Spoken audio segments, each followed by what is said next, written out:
Okei, morjesta vaan kaikille.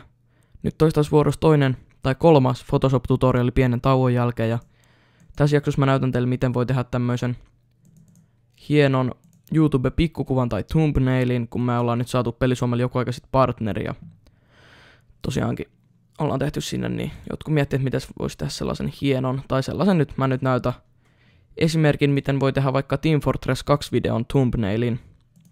Elikkäs mä ainakin teen yleensä tällä, että mä laitan sinne jonkun peliin liittyvän taustan.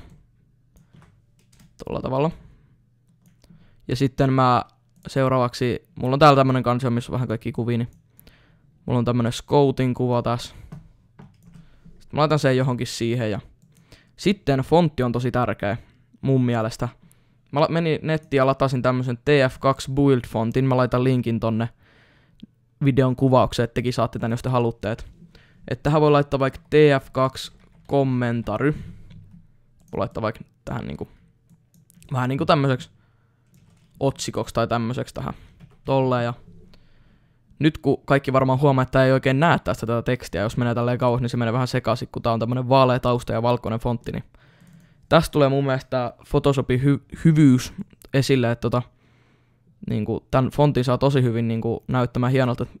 Niin mä ainakin yleensä teen silleen, että fontti näyttäisi mahdollisimman paljon siltä pelin omalta fontilta.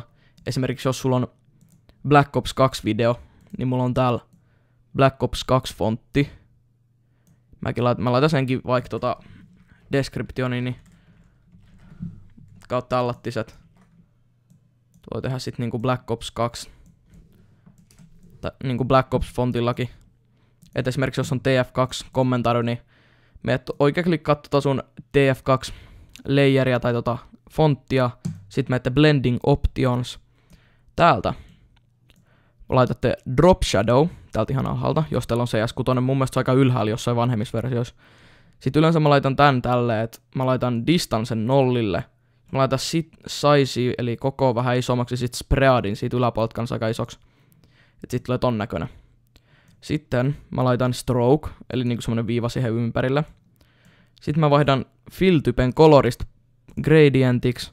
Sitten sen gradientin mä teen tällaiseksi, että tää eka väri olisi tämmönen vähän punertavampi tumman oranssi. Ja sitten tämmönen ihan oranssi, vaaleampi tää väri. Tällai. Sitten mä vaihdan tän anglen tolleen ylös 90 asteen kulmaa. Tää voisi itse asiassa olla vähän tummempi vielä tää eka väri. Tolla tavalla. Noin. Sitten mä laitan gradient overlay. Tää ei tee paljon mitään eroa, mutta eka väri tommosen ihan vaaleaharmaa ja toinen väri sit ihan valkoinen.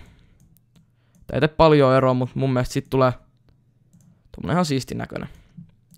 Elikkä sit jos on vaikka Black Ops tommonen fontti, niin mä en nyt oikein muista mitä mä yleensä teen siihen, mutta mä varmaan laitan gradient overlay ja sit mä laitan vissiin niinku eiks Black Opsiskin on vissiin aika oranssi tää. Mä teen yleensä, jos mä teen Black Ops video, niin mä teen oranssin tän ulkoreunuksen. Sit siihen vois laittaa jonkun, no ei ehkä strokea, mut inner shadow sit väri valkoiseksi, blend mode normaaliksi.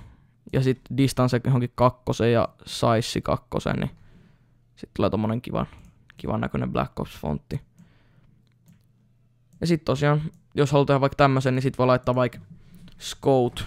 Voi olla tän gameplayn ideana, niin sen vaikka isommaksi tähän. Ja sit oikein klikkaa meidän aiempaa TF2 commentary layeria, copy layer style, sit paste layer style tohon Scouttiin, niin sen saa saman tien tälleen. Mut ei siinä mitään. Tää oli tämmönen nopea tutoriaali, että nähdään ensi jaksossa.